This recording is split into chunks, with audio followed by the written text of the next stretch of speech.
ఏ Sunday అంటారంటే మంటల ఆదివారం.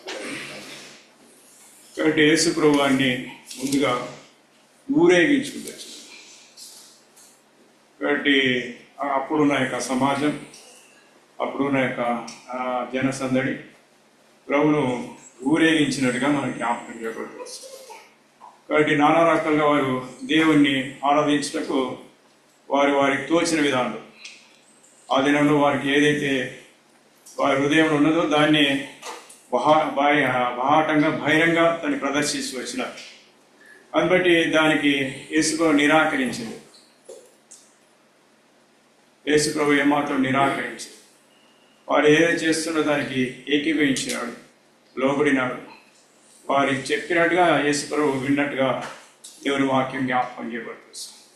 సరే, ఈ ఉదయకాల శ్రమలో మరి యేసుప్రభువాన్ని మనం ఈ దినాల్లో ఎలాగా ఆరాధిస్తున్నాము అనే విషయాన్ని జ్ఞాపకం. కాబట్టి అనేక విషయాలు ఇక్కడ పొందుపరుచు వచ్చినాయి. 9వ వచనం చూడండి, సియోను నివాసులారా. కాబట్టి ఇక్కడ సియోన్ అంటే యెరూషలేము అనగా, సియోన్ అనగా. ఇక్కడ ఎగ్జాంపుల్గా తిరుపతి ఉందో, తిరుపతి మీద ఎవడదంటే తిరుపతి ఉంది. తిరుపతి కింది భాగం తిరుపతి అంటారు, పై భాగం ఒక పేరు తిరుమల అంటారు. కింద తిరుపతి అంటారు, పైన తిరుమల అంటారు. కాబట్టి యెరూషలేము అనగా ఏం చూపిస్తుందంటే కింది భాగం, సియోన్ అనగా పై భాగం. సియోన్ అనగా పై భాగం. యెరూషలేము యొక్క ఇప్పుడు వారు కూడా జరుగుతుంది యెరూషలేము. కాబట్టి కింది భాగాన్ని యెరూషలేము అనే ఒక పేరు పెట్టుకోవచ్చు. సియోన్ అనగా దేవుడు ఉండే పట్టణము, దేవుడు ఉండే సన్నిధి. కాబట్టి ఇప్పుడు రక్షింపబడిన ప్రతి మనిషి కూడా సియోన్లో ఉన్నారా, యెరూషలేము ఉన్నారా? యెరూషలేము. కాబట్టి ఒక వ్యక్తి అట యెరూషలేము నుండి యెరికోకు దిగుతున్నాడు. కాబట్టి మనం యెరికోలో ఉన్నామా, యెరూషలేము ఉన్నామా? కాబట్టి మనం ఎక్కుతున్నామా, దిగుతున్నామా? యెరూషలేము అంటే దేవుడి పట్టణము వాస్తవానికి. కాబట్టి సియోన్ అంటే దేవుని సన్నిధి ఉండే. కాబట్టి యెరూషలేము నుంచి యెరికోకు ప్రయాణమైనంట. ప్రస్తుతం ఈ లోకము యెరికోకు పోల్చబడింది. ప్రస్తుతం ఈ యొక్క మీ భూ ప్రపంచము దేనికి పోల్చబడిందంటే యెరికో అనుభవం. యెరికోలో ఏముందట? శాపం ఉంది, పాపం ఉంది, చీకటి ఉంది, అంధకారం ఉంది. కాబట్టి యెరికో అనుభవం. కాబట్టి మీరంతా యెరికోలో నుంచి వచ్చారో మరి యెరూషలేము నుంచి వచ్చారో మాకు తెలియదు. కాబట్టి నేనైతే యెరికో నుంచి యెరూషలేముకి వచ్చిన, అంటే పాపములోంచి, చీకటిలోంచి, అంధకారంలోంచి దేవుడు నన్ను విడిపించినాడు అనే సంగతి జ్ఞాపకం. యెరూషలేము అంటే దేవుని యొక్క స్థానము, లేకపోతే దేవుని సన్నిధి. ఇంకా సియోని జ్ఞాపకం చేస్తుందంటే దేవుని పట్టణం అది. అది మహారాజు నివసించే స్థానం అది. అందుబట్టి ఇక్కడ మనం చదువుకున్న భాగంలో సియోను నివాసులారా అంటే ఇక్కడ యెరూషలేము నివాసులారా ఇక్కడ గమనించాం. సియోను అంటే దేవునితో టచ్. కాబట్టి దేవునికి మనకు ఎడబాపలేదంట. ఆ కలవరిశిలో యేసుప్రభు ఆయన చనిపోయేటప్పుడు ఏం చేస్తుంది, పైనుంచి కిందికి ఒక తెర ఏం చేయబడిందంటే చిరిగిపోయింది. అడ్డం గోడ అంటే. కాబట్టి యెషయా గ్రంథం 59వ అధ్యాయంలో రాయబడుతూ వచ్చింది ఏం కదా, మీకును మీ దేవునికి అడ్డముగా ఉన్న గోడ, అది పాపపు గోడ. ఆ దినాల్లో ఆరోను సంతతి వారు ఏం చేసి వచ్చారంటే వారికి మాత్రమే ఇశ్రాయేలు ప్రజలు చెప్పుకోవాలి. అది తీసుకువెళ్ళి ఏం చేస్తారంటే దేవుని చెప్పేవాడు. కాబట్టి ఈ పోపులు లేకపోతే ఈ రెవరెంట్స్ అనేవారు ప్రజలు చేసిన పాపం అంతా కూడా ఆ యొక్క పాస్టర్కు లేకపోతే ఆ పోపుకు లేకపోతే బిషప్కు చెప్పుకోవాలంట. ఈ బిషప్ వెళ్ళి ఏం చేశాడట, మరియమ్మ చెప్తాడు. మరియమ్మ పోయి ఎవరు చెప్తాడంటే యేసుప్రభు చెప్తాడు. అది అడ్డుగోడ. ఇప్పుడు కూడా మనం ఏంటంటే కొన్ని పాపాలు, సీక్రెట్ పాపాలు చేస్తే అందరి గురించి ఒప్పుకోమంట. ఎవరు పాస్టర్ చెవులో ఊదాలంట. పాస్టర్ చెవులో ఊతే పాస్టర్ వెళ్ళి ఎవరు చెవులో ఊతాడు, యేసుప్రభు చెవులో ఊతాడు. యేసుప్రభు చెవులో ఊతే అప్పుడు సమాప్తం అవుతాడు. నో, అది రాంగ్ డాక్యుమెంట్. కాబట్టి అది రాంగ్ సిద్ధాంతం. అది కానీ ఎవరి చెవులు ఊదొద్దట. కాబట్టి ఎవరికి మనం చెప్పుకోలేదు. మన డైరెక్ట్ ఇప్పుడు ఏం చేసింటే పైనుంచి కిందికి ఏంటంటే ఆ తీరాన్ని ఏం చెప్పివేసినాడు దాన్ని. ఇక డైరెక్ట్ మనం వెళ్ళిపోవచ్చు ప్రభు దగ్గర డైరెక్ట్. అంటే నీ బాధ ఏందో, నీ దుఃఖం ఏందో, నీ వేదన ఏందో, నీ పాపం ఏందో, కాబట్టి ఇవన్నీ కూడా ప్రభు దగ్గరికి చెప్పుకుంటే ఏం చేస్తాడు యేసు ప్రభు వెంటనే దాన్ని క్షమించి వేస్తాడు. పశ్చాత్తాప హృదయం కాదని. కాబట్టి ఇలా పశ్చాత్తాపం రేపు మళ్ళీ అదే పాపంలో దూరితే అది క్షమించే అనుభవం కాదు. సరే ఇక్కడ మనం జ్ఞాపకం చేస్తుందంటే సియోనులోంచి మనం దేవుని ఆరాధించడానికి వచ్చినాం. సియోనుగా దేవుని మందిరం, కాబట్టి స్మరణ, కాబట్టి దేవుని మందిరం, కాబట్టి నానా రకాలుగా పేరు పెంచుకుంటాం ఒక మందిరానికి. కాబట్టి మనుషులకు నానా రకాల ఒక పేరు పెంచుకుంటాం. కాబట్టి ఆ పేరు కాదు ఇక్కడ మనకు కావాల్సింది. ఏంటంటే ఇక్కడ సియోనులో అనగా దేవుడు ఉండే పక్షంలో ఏం చేయాలి, అక్కడ బహుగా సంతోషించుడు అంటాడు. సంతోషము అనేది ఎక్కడ ఉందంటే దేవుని దగ్గర. ప్రపంచంలో ఎక్కడ కూడా లేదు సంతోషం. ప్రపంచం ఎక్కడ దొరకదు కూడా. ఏ మార్కెట్ కానీ, అంగడి కానీ, అనగా ఏ బస్తీలో కానీ, అనగా ఏ ఉన్నతమైన స్థలంలో కానీ సంతోషం అనేది దొరకదని సంగతి. అందులో అపోస్తలుల పౌలు దగ్గరికి వెళ్ళినట్టయితే అక్కడ ఫిలిప్పీ పత్రిక 4వ మాట అంటాడు. ఏమంటాడంటే గట్టి చదవండి. ఆనందించుడి, మరణా చెప్పేదను ఆనందించుడి అంటాడు. కాబట్టి ఇక్కడ అపోస్తలుల పౌలు ఇక్కడ ఆ ఫిలిప్పీ యొక్క సంఘానికి ఏం చెప్తూ వస్తుందంటే ఆనందించమని చెప్పాడు. మరలా నేను చెప్తానని చెప్పేసి మరలా రిపోర్టు అంటే మరలా ఏం చెప్పాలనుకున్నాడో అది చెప్పలేక అదే మాటను మరలా అక్కడ యూజ్ చేస్తున్నాడు. ఆఫ్ చేస్తున్నాడు. ఆనందించుడి, మరలా చెప్పదా అని చెప్పేసి మరలా ఆనందించమంట. అంటే ఆనందం మించిన, సంతోషం మించిన వర్డ్ అని దొరకలేదు. అందుకే ఆ వాడిని అక్కడ ఉపయోగించినాడు. కాబట్టి ఆనందము, లేక సంతోషము, లేక సమాధానం, లేక శాంతి, ఇవన్నీ కూడా పర్యాయ పదాలకు సాదృశ్యం ఉంది. కాబట్టి సియోను యొక్క నివాసులారు ఇక్కడ బహుగా సంతోషించుడి అనే విషయాన్ని జ్ఞాపకం చేసి, బహుగా సంతోషించుడి. ఎందుకు సంతోషించాలి? నీకు ఇచ్చిన రక్షణ యొక్క సంతోషాన్ని ఇక్కడ వ్యక్తపరచుకున్నది. కాబట్టి సియోనులో ఉన్న ప్రజలారా దేవుని విషయంలో బహుగా సంతోషించుడని ఇక్కడ మరి జకరియా యొక్క ప్రవక్త మనకు జ్ఞాపకం చేసుకుంటూ వస్తున్నాడు. కాబట్టి దేవుడు జకర్యాకు తెలియజేస్తున్నాడు. ఆ జకర్యా మనకు తెలియజేసుకుంటూ వస్తున్న మాట ఏంటంటే బహుగా సంతోషించుడి అనే విషయాన్ని ఇక్కడ మనం జ్ఞాపకం చేస్తున్నాం. తర్వాత ఇక్కడ చూసినట్లయితే యెరూషలేము నివాసులారా ఎలా ఉండాలంట? ఉల్లాసం అంటే ఫ్రీ. హృదయంలో ఏముందంటే ఉల్లాసం అంటే దాతృత్వం అంటారు. ఎవరికైనా మనం అమ్మ అని ఆడుకునే వాళ్ళు వస్తారు. అప్పుడు అమ్మ అంటే మనం వాళ్ళకి అమ్మ అయిపోలేదు, వారికి మన పిల్లలు కాలేదు. కాబట్టి అమ్మ అనేక యూజ్ చేస్తాడు. కొంతమంది దాతృత్వం కలిగిన వారు ఉంటారు. ఎవరైతే అమ్మ అని పిలిచింది కదా అని చెప్పేసి ఏదో వారికి తోచినాక ఆ దానం, లేకపోతే తోచింది వారికి ఇస్తారు. కొంతమంది అయితే ఇవ్వరట. ఎందుకు ఇవ్వరంటే ఉల్లాసం లేదు. కాబట్టి దాతృత్వం లేదు, కాబట్టి ఉల్లాసం లేదట. కానీ ప్రభువు దగ్గరికి వచ్చిన తర్వాత మనలో ఉల్లాసం ఉందా లేదా, దాతృత్వం ఉందా లేదా అక్కడ.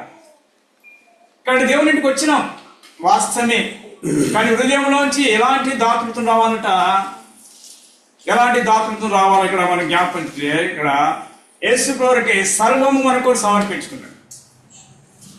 యేసు ప్రభు ఏది కూడా దాచుకోలేదట. యేసు ప్రభు ఏది కూడా మనకు తన పిల్లల కొరకు ఏది కూడా దాచుకో. తల్లిదండ్రులు వాళ్ళ తల్లి లేదు, పిల్లలు స్కూల్ వెళ్తారు, స్కూల్ వెళ్ళిన తర్వాత ఇంటికి వస్తారు, ఇంటికి వచ్చిన తర్వాత ఏం చేస్తారు? తల్లి ఏదో ఒకటి వాళ్ళకి పెట్టాలి. కాబట్టి వాళ్ళు లేకపోతే మార్కెట్ వెళ్ళింది, లేకపోతే బయటకు వెళ్ళారు, ఇంటికి వస్తారు. ఇంటికి వచ్చినప్పుడు వాళ్ళు మమ్మీ వస్తుంది అంత దూరం నుంచి చూసిన తర్వాత అరుస్తూ ఉంటారట. మమ్మీ వస్తుంది డాడీ వస్తుంది అని చెప్పేసి అరుస్తూ ఉంటే వాళ్ళు వచ్చి మమ్మీని డాడీ కౌలుగించుకోరట, బ్యాగ్ని కౌలుగించుకుంటారు. వారు తీసుకొచ్చి బ్యాగ్ని చెకప్ చేస్తారు. ఆ బ్యాగ్ని చెకప్ చేసినప్పుడు ఆ బ్యాగ్లో ఏదో ఒకటి ఉండాలి. ఏది లేకపోతే ఆ రోజు ఫైర్ అట. కాబట్టి యుద్ధమే యుద్ధం అట. ఆ పిల్లలకు ఆ మనసు ఎలాంటిదంటే, అంటే మా తల్లి కానీ మా తండ్రి కానీ ఏదో ఒక వస్తువును తీసుకొని వస్తారనే ఒక నిరీక్షణ ఒక వస్తువు మాకు తీసుకొస్తే ఒక లోపల ఆ ఉల్లాసాన్ని వారు ప్రదర్శించేవారు అంటారు. కాబట్టి ప్రభు ఇంటికి మనం కూడా వచ్చినాము. ఆ ప్రభు కూడా మనము అనగా ఆయన వరకు వరకు సమస్తము దారపోసినాడు, సమస్తము నెరవేర్చినాడు. కాబట్టి మన నుంచి కూడా ఆయన కోరుతున్నాడు ఏం తీసుకొచ్చి. ప్రభు ఇంటికి వచ్చినాం వాస్తవమే. ప్రభుకి ఏమైనా తీసుకొని వచ్చినామా? పాత నిబంధన కాలంలో దేవుని వాక్యం జ్ఞాపకం చేస్తుందంటే కాలి హస్తాలతో పుట్టి చేతులతో ఏదట రాకూడదు ఒక నియమం ఉందండి. ఈ ఆంధ్ర వైపు వెళ్తే వారు ఏం చేస్తారంటే వారు పండిన పంటలో వచ్చి దశభాగం తీసుకొచ్చి మందిరానికి ఇచ్చేస్తారు. తర్వాత ఆ స్త్రీలు, అక్కడున్న స్త్రీలు ఏం చేస్తారంటే వారు అన్నం వండుకునేటప్పుడు చాట్లో బియ్యం పోసిన తర్వాత ఒక పిడికడు బియ్యం ఏం చేస్తారు, పక్కకు తీస్తారు. ఎప్పుడు వండినా సరే ఒక పిడికడు బియ్యం పక్కకు తీస్తారు. ఇది వారం అంతా అట్లా చేస్తారు. వారం అయిపోయిన తర్వాత మళ్ళా ఏం చేస్తారంటే ఆ మూట తీసుకొని వస్తారు. పక్కకు తీసిన బియ్యం తీసుకొచ్చి మళ్ళా ఆల్రెడీ దశభాగం ఇచ్చేసినారు. కానీ మళ్ళా వాళ్ళు ఏం చేస్తారంటే ఆ భాగం తీసుకొచ్చి అనగా మందిరానికి అప్పగిస్తూ ఉంటారు. కాబట్టి వారి యొక్క దాతృత్వము అనే సంగతి జ్ఞాపకం చేస్తారు. కాబట్టి ప్రభు దగ్గరికి ఏం తీసుకొచ్చినాం అని బట్టి లూకాసు వార్త 7వ అధ్యాయం చూసినట్టయితే ఒక స్త్రీ ఉంది అక్కడ. ఆమె కూడా ఆమెను ఎవరు ఆహ్వానించలేదు. చూడండి అక్కడ ఎవరు 36 వచ్చిన ఆ స్త్రీని ఎవరు ఆహ్వానించలేదు. అక్కడ సీమోన్ యొక్క కుష్టి వ్యాధి గలవాడు ఆయనగా యేసును ఆహ్వానించినాడు.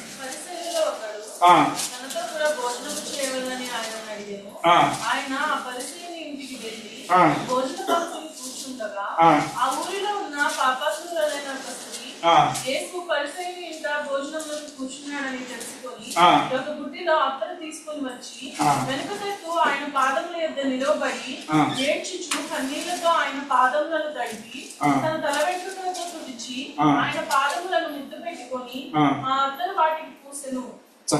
ఇక్కడ ఆ స్త్రీ వచ్చేటప్పుడు ఖాళీ హస్తాలతో రాడు. ఏం తీసుకొని వచ్చిందట? అత్తరు బుడ్డిని తీసుకుని వచ్చినట్టుగా మనం జ్ఞాపకం చేస్తాం. అంటే ప్రభు ఇంటికి వచ్చినప్పుడు ఖాళీ హృదయంతో రాకూడదు. ఖాళీ హృదయం ఏమిటి? ఖాళీ హృదయంతో దేవుని దగ్గర రాదట. కాబట్టి ఈ ఆదివారం ముగించిన వెంటనే మనం నెక్స్ట్ ఆదివారం వస్తుందా? నెక్స్ట్ ఆదివారం వచ్చి ఇప్పటి నుంచి నింపుకోవాలంట. ఈ ఆదివారం ఖాళీ చేసి వెళ్ళాలంట. నెక్స్ట్ ఆదివారం నింపుకొని రావాలంట.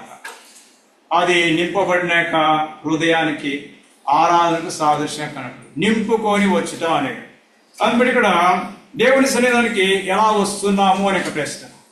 కాబట్టి ఎలా రావాలని ప్రభు కోరుచున్నాడు అంటే ఆరాధనతో నింపబడిన జీవితం. ఆరాధన అనేది దేవునికి ప్రశస్తమైంది. దీనికి మించింది ప్రపంచంలో ఏది కూడా. ఆరాధన అనేది దేవునికి ప్రశస్తమైన ఆ జీవితానికి సాదృశ్యం. కాబట్టి యెరూషలేము నివాసులారా, ఇక్కడ ఉల్లాసంతో రండి, సంతోషంతో రండి, సమాధానంతో రండి, అనగా నింపబడిన జీవితంతో రండి, ప్రభుని ఆరాధించడానికి రండి. కాబట్టి ప్రభుని ఆరాధించే వారు దేవుని కావాలని కోరుచున్నాడు. యోహాను సువార్త 4వ అధ్యాయం 3-4 రాయబడుతుంది. ఎవరు కావాలంట? దేవుని ఆరాధించేవారు అంట. ఇక్కడ దేవుని ఆత్మతోనూ సత్యముతో తండ్రిని ఆరాధించేవారు తండ్రి కావాలని కోరుచున్నాడు, లేకపోతే వెతుకుచున్నాడు అంటే ఇక్కడ. అందుబట్టి ఇక్కడ ఉల్లాసంతో రమ్మని ఇక్కడ. తర్వాత నీ రాజు ఎలాంటి వాడట? నీతి. కాబట్టి నీతి అనే పైబట్ట అంటారు. కాబట్టి అక్కడ యెరూషలేము యొక్క మరి ప్రజలు ఎలాగ దేవుని ఆరాధించిన మార్క్స్ వాటితో చూడండి.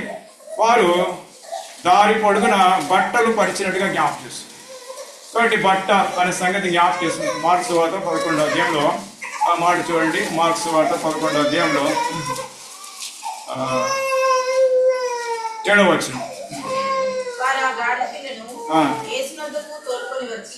తమ బట్టలు దానిపై వేయగా ఆయన దాని మీద కూర్చుండెను. తర్వాత అనేకులు తమ బట్టలను దారి పొడుగున పరిచిరి, కొందరు తాము పొలంలో నరికిన కొమ్మలను పరిచిరి.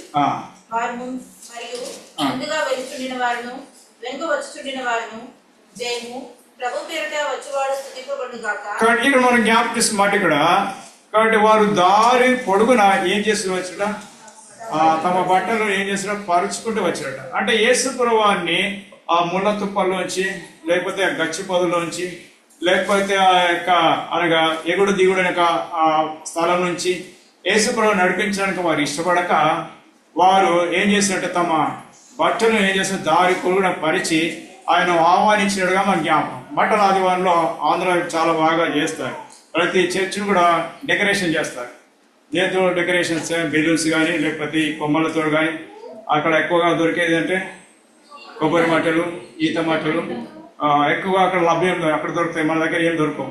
కాబట్టి అవన్నీ తీసుకొచ్చి ప్రతి చర్చ్లో డినామినేషన్ మన అంటే ఎబ్రోన్ ఫెలోషిప్ గారు కాబట్టి డినామినేషన్ చర్చ్లో కాబట్టి వారు అంటే అలంకారానికి సాదృశ్యంగా రియల్గా ఏంటంటే పచ్చి కొమ్మలను తీసుకొచ్చి వారు అలంకరించి కాబట్టి వారు దేవుణ్ణి ఊరేగిసి ఉదయకాలం వారు లేచి రోడ్డు మీద ఓసన్న చేయి ఓసన్న చేయి అని చెప్పేసి వారు ఆర్చుకుంటూ ఏం చేస్తే వీధి వీధిన ఎవరి చర్చి వారు ఆ వీధుల్లో ఏం చేస్తే యేసు ప్రభువుని ఊరేగిస్తారు. కాబట్టి అక్కడ ఉన్న సిద్ధాంతం అది. సరే, ఇక్కడ మనకు జ్ఞాపకం చేసిందంటే ఈ భౌతికమైన శరీర సంబంధం యొక్క సిద్ధాంతం కానీ ఈ ఆత్మ సంబంధాన్ని సిద్ధాంతం జ్ఞాపకం. కాబట్టి ఇక్కడ పట్ట ఏం చూపిస్తుందంటే ఒకప్పుడు మురికి పట్ట చూడండి, ఒకప్పుడు మురికి జీవితానికి సాదృశ్యం. యెషయా గ్రంథంలో చూసినట్లయితే మీ నీతి క్రియలు లేకపోతే మీ మంచి కార్యం దేనికి సాదృశ్యం ఉందంటే మురికి అనగా అంటే నీవు నేను కూడా మురికి అనే జీవితానికి మనం చెందిన వారమని జ్ఞాపకం. మురికి కాబట్టి మురికి అంటే పాపములకు సాదృశ్యం ఉంది. కాబట్టి మురికి ఏం చూపిస్తుందంటే అది ఎవరు అసహించుకుంటారట, అంటే ఎవరు ఇష్టపడరు మురికి. కాలుకు ఏదైనా పూసుకొని రాసుకొని ఇంట్లోకి ప్రవేశిస్తే ఆ మురికి ఆ ఇల్లంతా కూడా కంపు వాసనతో నింపబడుతూ వస్తుంది. అంటే మానవుల హృదయం ఎలా ఉందంటే అనగా మురికి అనేది పాపములకు సాదృశ్యం.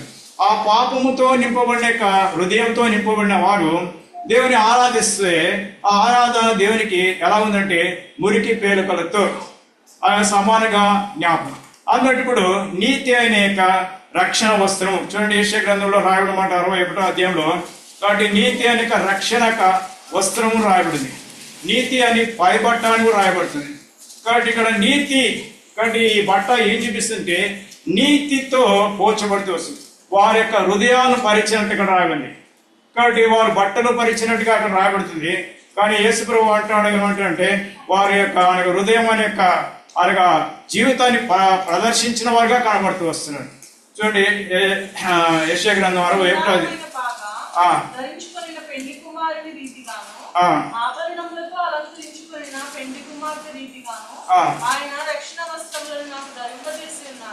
కాబట్టి రక్షణ అనే వస్త్రం ఒకటి.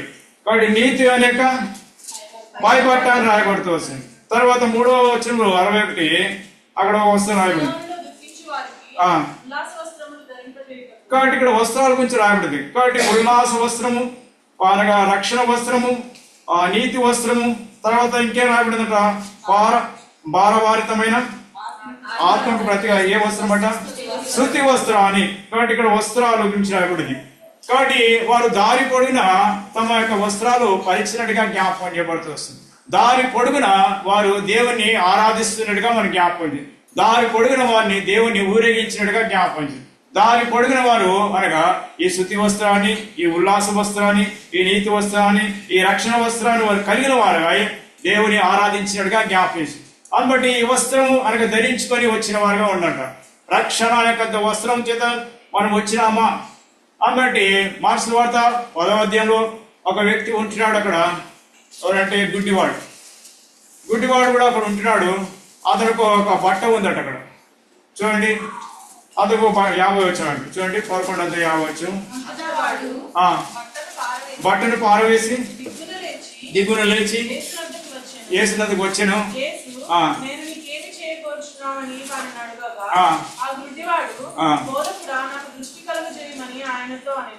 తర్వాత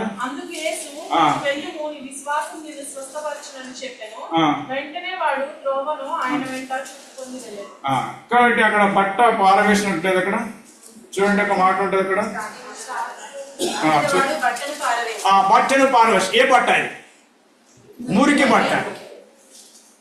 కాబట్టి మురికి బట్ట అతడు ఏం చేసినట్ట అక్కడనే పారవేసినట్ట. ఎప్పుడైతే యేసు ప్రభువు తాను దర్శించినాడో, ఎప్పుడైతే యేసు ప్రభువు ఆయనకు టచ్ అయినాడో, వెంటనే ఆ యొక్క బట్టను ఉంచుకోవడం ఇష్టపడట. అది అడుక్కునే బట్టనట. 3 చౌరస్తాల మధ్యలో తన బట్ట పరిచి ఏం చేస్తుంట, అయ్యా నేను గుడ్డివాణ్ణి, అయ్యా నేను గుడ్డివా అని చెప్పేసి అడుక్కునే యొక్క పరిస్థితి ఇక్కడ. కాబట్టి అప్పుడు వారు ఏదో కొంత వారికి అనగా సహాయం చేసి వెళ్ళేవారు. కాబట్టి ఇప్పుడు యేసుప్రభు వారు ఎప్పుడైతే తాను దర్శించినాడో, యేసుప్రభు వారు ఎప్పుడైతే తన కంటిని బాగు చేసినాడో, ఇప్పుడు ఆ బట్టతో తనకి ఏం లేదట, అవసరం లేకుండా. అంటే ఇక్కడ పాపపు బట్టను విడిచిపెట్టి నీతి అనే బట్టను, అనగా యేసుప్రభు నీతిమంతుడైతే ఆ నీతిని ధరించుకున్నాడు, ఆ నీతి చేత నింపబడ్డాడు. ఆ నీతి గల ఒక మనసు ఆయన కూడా వచ్చేసింది. కాబట్టి ఇప్పుడు యేసుప్రభుని ఫాలో అప్ అంటే యేసుప్రభుని వెంబడించడానికి అనగా ఆ గుడ్డివాడు ఏం చేసిందంటే పూనుకున్నట్టుగా జ్ఞాపకం చేశాడు. కాబట్టి ఈ ఉదయకాల సమయంలో అనగా నీతి వస్త్రమును ధరింపజేసిన వాడు, కాబట్టి నీతి వస్త్రం చేత నింపబడిన వారు, నీతి వస్త్రము ధరించుకొని వచ్చిన వారు, కాబట్టి నీతి అనే జీవితాన్ని కలిగిన వారు, నీతి మనకున్నట్టయితే నీతి గల ఆరాధన మనకు దేవునికి కావాలని కోరుకోవచ్చు వస్తున్నాం. అందుబట్టి అక్కడ బట్ట ఏం చూపిస్తుంది అంటే నీతి అనగా తెల్లటి దుస్తులు ఏం చూపిస్తుంది అంటే తెల్లటి దుస్తులు ఏం చూపిస్తున్నాయట, పరిశుద్ధతకు సాదృశ్యం. కాబట్టి చాలా మంది తెల్ల వస్త్రాలు వేసుకొని రోడ్ల మీదకి వెళ్ళారట. వెళ్ళినట్టయితే ఏమవుతుందంటే వచ్చే వాహనాల ద్వారా అనగా మురికి ఉంటే వర్షం పడితే ఏమైపోతుందంటే ఆ తెల్ల వస్త్రాలని కూడా పాడైపోవడానికి సాదృశ్యం ఉంది. కాబట్టి మనం అనగా భోజనం చేసేటప్పుడు తర్వాత బఫీ సిస్టమ్ ఉంటుంది. ఈ బఫీ సిస్టంలో భోజనం చేస్తూ ఉంటే ఏదో కూడా పడుతుంటాయి, మాకు కూడా పడుతూ ఉంటాయి. మా బట్టలు వెంటే వారు అరుస్తూ ఉంటారు. ఏం అరుస్తూ ఉంటారు, తెల్ల వస్త్రాలు వేసుకోవద్దు, వేసుకుంటే ఏదో కూడా పడేస్తారు, దాన్ని పిండలేకపోతున్నాము అని చెప్పేసి అది పడ్డప్పుడల్లా వాళ్ళు జ్ఞాపకం వస్తూ ఉంటారు నాకు. కాబట్టి ఈ టీ తాగినా లేకపోతే భోజనం చేసినా లేకపోతే మనం ఏం చేసినా కానీ అక్కడ భోజనం చేసినప్పుడు వెనక్కి వచ్చేందంటే వాళ్ళు ఆ గుంపులో ఏం చేసినట్టు వాళ్ళు చెయ్యి మనకు టచ్ అవుతుంది, లేకపోతే వాళ్ళ విస్తరాకు మనకు టచ్ అవుతుంది. కాబట్టి మన విస్తరాకు వీపులో కనబడకుండానే ఆ మరక ఏర్పడుతుంది.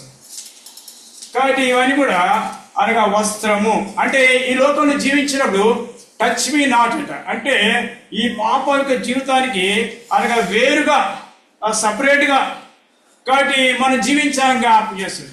దాన్ని బట్టి వారి యొక్క నీతిని అక్కడ ప్రదర్శించిన వాడిగా కనబడుతూ వస్తుంది. రెండోదిగా వారి కొమ్మను కూడా ఏం చేసినట వేసినాడు. చూడండి 11వ అధ్యాయం. కాబట్టి దారి పొడుగున 8వ వచనం మార్క్స్ వార్త.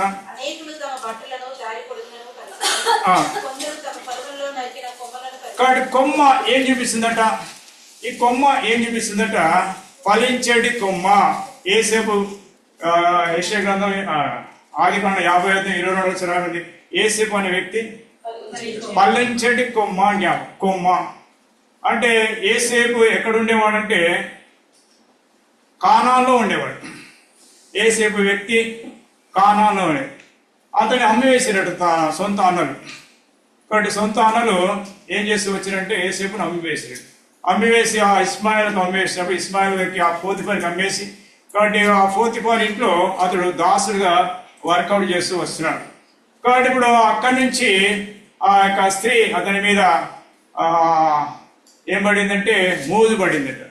కాబట్టి అతన్ని బలవంతం చేసి దానిగా పారిపోయితూ వచ్చాడు. పారిపోయిన తర్వాత జరిగిందంటే తన భర్త వచ్చిన సంఘటన అతని మీద లేనిపోని సంఘటన చెప్పేసి అతను ఏం చేశాడు, పట్టుకొని జైలు వేశాడు. జైలు వేసిన 2 సంవత్సరాల వరకు జైల్లో ఉంటూ వచ్చాడు. అక్కడి నుంచి ఎక్కడికి వచ్చాడంటే జైలు నుంచి ఎక్కడికి వచ్చాడంటే ఆ పానదాయక ఆ వ్యక్తి ద్వారా కాబట్టి ఎక్కడికి వచ్చాడంటే ఆయన ఐగుప్తు అనే రాజు దగ్గరికి వచ్చేసి ఐగుప్తు రాజు దగ్గరకు వచ్చిన తర్వాత ఇప్పుడు పొజిషన్ మారిపోయిందంట. కాబట్టి ఏం మారిపోయిందంటే ఒక కలగన్నాడు. ఏం కళ అంటే అంటే 7 అనగా ఆవులు అంటే బక్క చిక్కిన ఆవులు, బలిసిన ఆవులు. కాబట్టి ఇక్కడ సాదృశ్యం ఏంటంటే బలిసిన ఆవులను బక్క చిక్కిన ఆవులు తినాలి, కానీ బక్క చిక్కిన ఆవులే బలిసిన ఆవులు తిన్నాడు. కానీ అవి అట్టనే ఉన్నాయట. తిన్నా కూడా అవి ఎలా ఉన్నాయంటే బక్క చిక్కినట్టే ఉన్నాయట. ఈ కళ అర్థం కాదు. అక్కడ జ్ఞానులకు తత్వజ్ఞానులకు ఆ యొక్క కళ అర్థం కాకపోతే కాబట్టి ఆ పానదాయక వ్యక్తి జైల్లో ఉన్నప్పుడు యేసేపు తన కళ విషయం చెప్పినప్పుడు మళ్ళా నీ సీటు నీకు వస్తుందని చెప్పి నీ పోస్ట్ నీకు వస్తుందని చెప్పినప్పుడు అది మైండ్లో పెట్టుకొని ఒక జైల్లో ఒక వ్యక్తి ఉన్నాడు, ఎబ్రి పురుషుడు. కాబట్టి అతడు చెప్పింది వాస్తవం జరుగుతుందంటే ఆ వ్యక్తి త్వరగా పిలుచుకోరమ్మని చెప్పినప్పుడు ఐగుప్తు రాజు పిలుచుకొని వచ్చినాడు. వెంటనే ఈ పరిస్థితి చెప్పినప్పుడు ఆ కళభావం చెప్తూ వచ్చినాడు. కాబట్టి ఏం చెప్తామంటే 7 సంవత్సరాలు ఏమవుతుందంటే ఐగుప్తు దేశానికి కరువు వస్తుంది. కరువు రాకముందు ఏమవుతుందంట, పంట పండించాలి 7 సంవత్సరాలు. పంట పండిన తర్వాత 7 సంవత్సరాలు కరువు వస్తుందని చెప్పినప్పుడు అప్పుడు వెంటనే ఏదైతే ఆజ్ఞాపించారో ఆ ప్రకారం జరిగించమని యేసేపు ఆర్డర్ ఇస్తూ వచ్చినాడు. ఎవరు ఇచ్చారంటే ఐగుప్తు యొక్క రాజు. ఆ ఆజ్ఞాపించిన వెంటనే 7 సంవత్సరాల పంట దాన్ని కొట్టలో నింపుతూ వచ్చినాడు. 7 సంవత్సరాలు కరువు వచ్చింది. ఆ కరువు అతనికి కరువు లేదట, ప్రపంచమంతటికి కరువు వచ్చింది. అనగా అన్ని దేశాలకు కరువు వచ్చిందండి. అనగా యేసేపు ఉన్న స్థలము అది ఫలించే కొమ్మగానే ఉంది, అక్కడ రాయబడింది. అంటే ఫలించే జీవితానికి సాదృశ్యంగా ఉంది. కాబట్టి ఇప్పుడు కొమ్మ ఏం చేస్తుంది, ఫలవంతమైన జీవితానికి సాదృశ్యం. యేసేపు అనగా చూడండి మాట చదవండి, ఆదికాండం 50:22 అది ఎలా పాకుతూ వచ్చిందంటే ఇక్కడ రాయబడి తర్వాత కాబట్టి దాని రెమ్మలు, కాబట్టి యేసేపు ఒక రెమ్మలు, కాబట్టి గోడ మీదకి ఎక్కి వ్యాపింది. సోర చెట్టు కానీ, చిక్కుడు చెట్టు కానీ, బీర చెట్టు కానీ, కాబట్టి వారికి ఉన్న గుణలక్ష్యం ఏంటంటే పాకుతా ఉంటాయి. పాకేటి అనగా ఆ యొక్క ఫలం ఇచ్చే యొక్క జీవితానికి సార్. కాబట్టి యేసేపు అనే వ్యక్తి కానాన్లో ఫలించలేదు, కానాన్లో అభివృద్ధి పొందలేదు. అనగా ఐగుప్తు వెళ్ళిన తర్వాత ఫలించలేదు, ఐగుప్తు వెళ్ళిన తర్వాత ఫలించినాడు. కాబట్టి ఇప్పుడు అన్ని దేశాలు కూడా ఏం చేస్తుంటే ఆ ఫలించే కొమ్మ, ఆ ఫలించే జీవితం యేసేపు జీవితాన్ని వారు ప్రదర్శించిన వారుగా కనబడుతుంది. కాబట్టి రక్షింపబడిన ప్రతి మనిషి ఫలించే జీవితానికి సాదృశ్యం. ఆ కొమ్మ ఏమి ఫలించే కొమ్మ ఫలవంతమైన జీవితానికి సాదృశ్యం. కాబట్టి రక్షింపబడిన వ్యక్తి ఆత్మీయంగా శరీరంగా 2 రకాలుగా అభివృద్ధిలోకి రావాలి.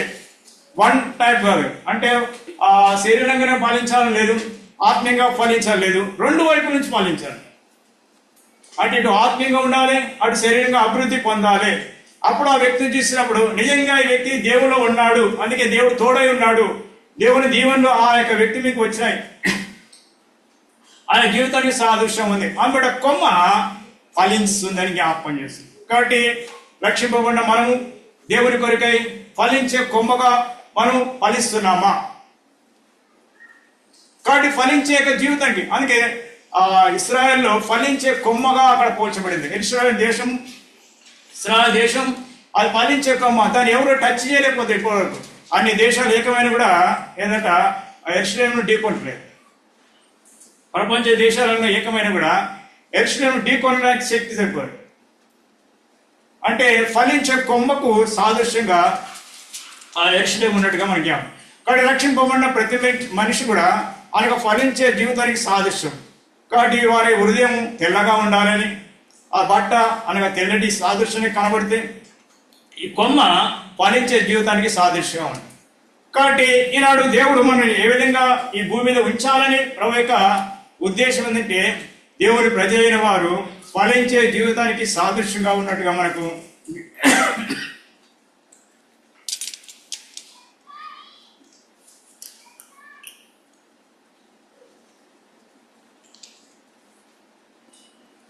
ఇశ్రాయేల్ ప్రజలైన వారు ప్రపంచంలోకెల్లా ఎత్తైన జీవితానికి సాదృశ్యం. అనగా ఒక విశ్వాసి ప్రపంచానికి అనగా ఎత్తైన ప్లేస్ లో ఉన్నాడు అనే సంగతి జ్ఞాపకం. కాబట్టి ప్రభులో ఉన్న యొక్క వ్యక్తులు ఎత్తైన స్థలంలో ఉన్నారు అంటే ప్రభుకు అనగా సమీపంగా ఉన్నారు అనే సంగతి జ్ఞాపకం. కాబట్టి ఈ కొమ్మ పైకి నానాటికి అభివృద్ధి వెళ్తుంది. అందుబట్టి దావీదు గురించి రాయబడుతుంది. అతడు ఏం చేస్తూ వచ్చిండ, వడిదిల్లుతూ వచ్చినట్ట. చూడండి 2 సమూయేలు గ్రంథం 3వ అధ్యాయం 1వ వచనం చూడండి ఒక మాట. అతడు వడిదిల్లుతున్నాడు అంటే సంగతి జ్ఞాపకం చేస్తుంది. 2 సమూయేలు 3వ అధ్యాయం 1వ వచనం. సౌలు కుటుంబీకులకు దావీదు కుటుంబంలో బహుకాల యుద్ధము జరుగుగా దావీదు అంతకంతకు ప్రబలెను, సౌలు కుటుంబం అంతకంతకు నీరసిల్లేను. కాబట్టి అనగా సౌలు కుటుంబం ఉంది ఇక్కడ, దావీదు కుటుంబం కూడా, రెండు కుటుంబాలు ఉన్నాయి. ఇద్దరు రాజులు. మొట్టమొదటి సౌలు రాజుగా ఉన్నాడు, తర్వాత దావీదు రాజుగా వచ్చినాడు. కాబట్టి ఇప్పుడు దావీదుకి తర్వాత సౌలుకున్న వ్యత్యాసం జ్ఞాపకం చేస్తుంది. కాబట్టి ఒక విశ్వాసి ఆ కొమ్మ ఏం చూపిస్తుంటే ఫలించే జీవితానికి సాదృశ్యమైతే, దావీదు అనగా ఫలించే జీవితానికి సాదృశ్యమైతే తన కుటుంబము ఎలా ఉందట, అంతకంతకు ఏం చేయబడిందట, ప్రబలను అని రాయబడింది. అంతకంతకు. కాబట్టి సౌలు కుటుంబం అంతకంతకు నీరసించని రాయబడింది. కాబట్టి దేవునికి తర్వాత అంతకంత ఫలిస్తున్నామా, అంతకంత తగ్గిపోతున్నామా? కాబట్టి అందుకే తేజో నక్షత్రమా అంటాడు. కాబట్టి తేజరిల్లాల లోకంలో ఓ క్రైస్తవ జీవితంలో అనగా తేజరిల్లిన యొక్క కుటుంబం, తేజరిల్లిన యొక్క విశ్వాసం. కాబట్టి నాడు నిన్ను నన్ను దేవుడు ఎలా ఉంటే తేజో నక్షత్రంగా వెలగాలని జ్ఞాపకం చేసుకుంటూ వస్తుంది. అందుబట్టి 5వ అధ్యాయం కూడా ఒక మాట జ్ఞాపకం చేస్తుంది. చూడండి 2వ సమయంలో 5వ అధ్యాయం 10వ వచనం.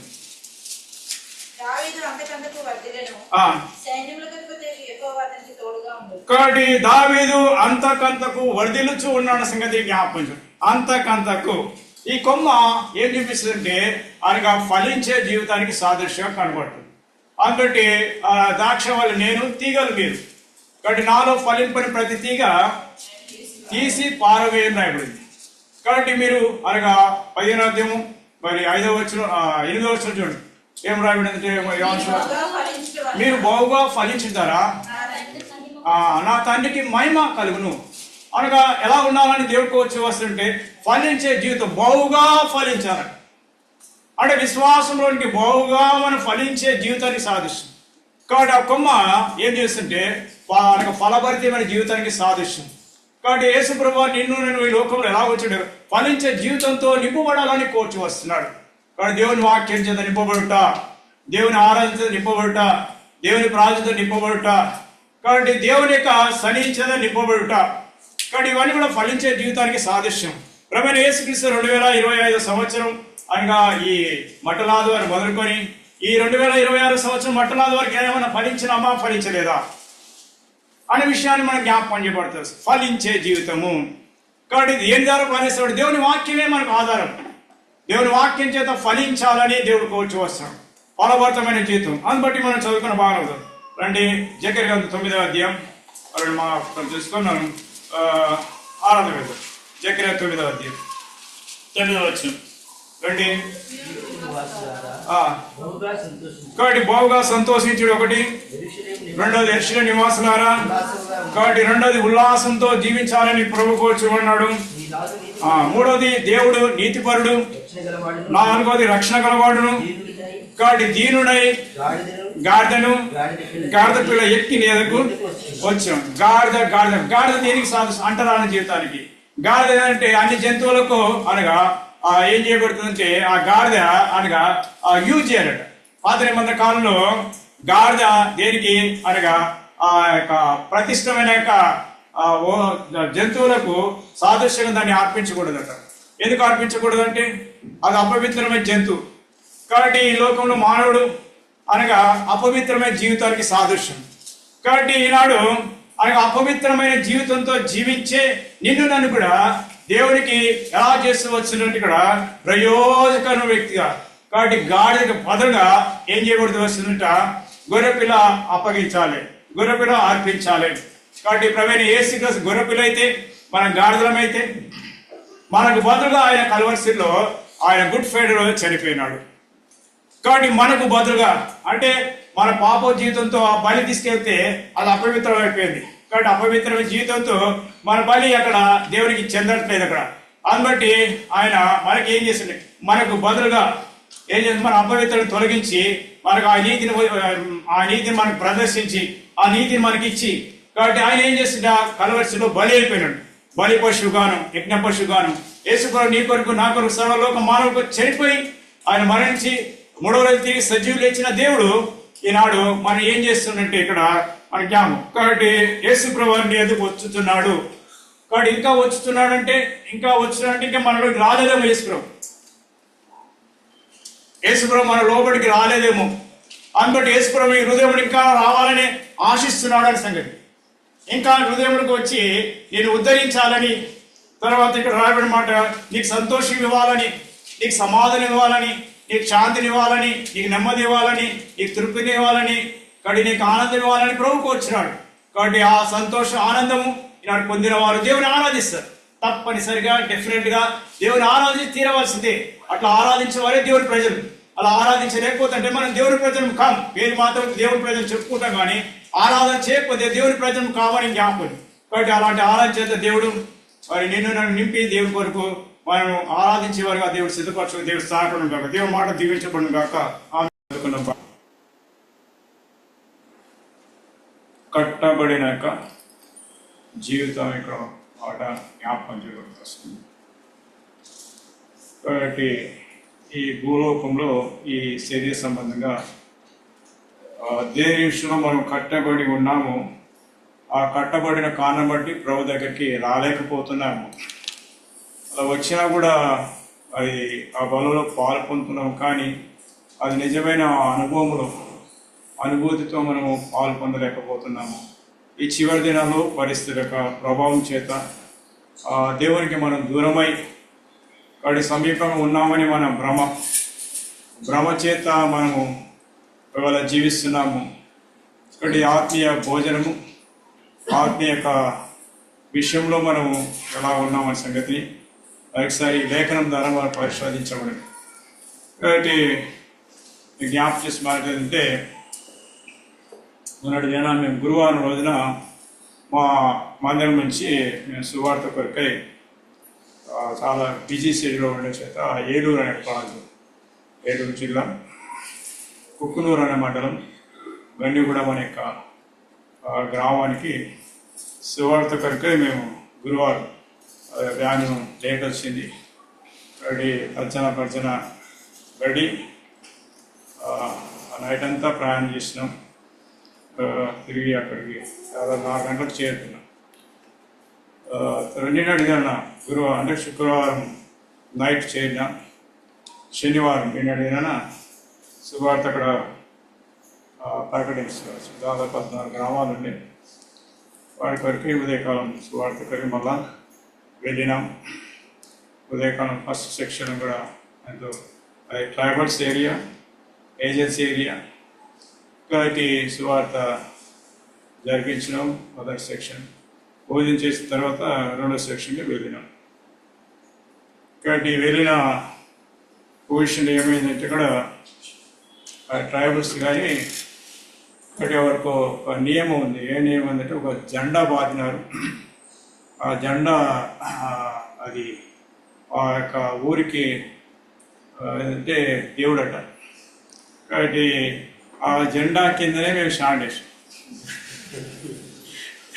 అది మరి అక్కడున్న సేవకుడు దాన్ని గమనించిండో లేదో తెలియదు మాకు. కాబట్టి ఇక రభస మొదలుపెట్టిందంటే దాదాపు 3 గంటలు. ఇక నైట్ కాబట్టి ఇక తిరిగి పరిచయకు వస్తామో మళ్ళీ సిటీ చేరుతామో లేదో పరిస్థితి. అలాంటి ఊరు జనమంతా వచ్చేసి ఇదే ఇంకా ఫోకస్ చూసి ఊరు జనమంతా వచ్చేస్తాం. మా నియమాన్ని ఉల్లంఘించినారు, మా దేవుని ఉల్లంఘించినారు, మీ ప్రసాదం పెట్టినారు, మా దేవుళ్ళు ఆయన విగ్రహాలు అని చెప్పేసి, బొమ్మలు అని చెప్పేసి ఇక వాళ్ళకి ఏది అనాలకో అది ఇక వాళ్ళు ఊరు జనమంతా వచ్చి భయపడ్డారు. ఇక వ్యాన్ తగలబెడతామని, ఆ తర్వాత గాలి తీసిస్తామని చెప్పేసి వచ్చిన వారందరూ కూడా మరి కొడతామని చెప్పేసి కర్రలు రాళ్ళు పట్టుకొని రెడీగా ఉన్నారు. అలాంటి సిచ్యువేషన్లో ఒకరు బంధింపబడి కాబట్టి ఇక అక్కడ ఏమవుతుందో ఏది మాట్లాడినా వారు తప్పు పడుతున్నారు. వచ్చి తాగినారు. తర్వాత అది భద్రాచలం కాబట్టి అది శుక్రవారం రోజున వారి పండుగ జరిగింది, రాముంది. ఆ ఏరియా అంతా కూడా వాళ్ళు ఫోకస్తో ఉన్నారు. కాబట్టి ఎంతో క్రిటికల్ పొజిషన్లో మేము. కాబట్టి మాకు ఇది ఎప్పుడు తెలిసిందంటే మేము డేట్ ఇచ్చిన తర్వాత ఇది పండుగ అని తెలిసింది. గుడ్ ఫ్రైడే వస్తుంది, మళ్ళీ నెక్స్ట్ మేము వెళ్ళలేము, దాన్ని పోస్ట్ పోన్ చేయలేము. ఎంతో క్రిటికల్ పొజిషన్లో వెళ్ళినాము, కానీ మనసులో నాకు వేదన ఉంది, బాధ ఉంది. కాబట్టి మా వాళ్ళు కూడా చెప్పలేదు. కాబట్టి ఈవేళ నేనే వెనకం చేసి మా వాళ్ళంతా వెనక కరెక్టే అని చెప్పేసి, కాబట్టి అది మనసులోనే బాధించుకుంటూ వెళ్ళాము.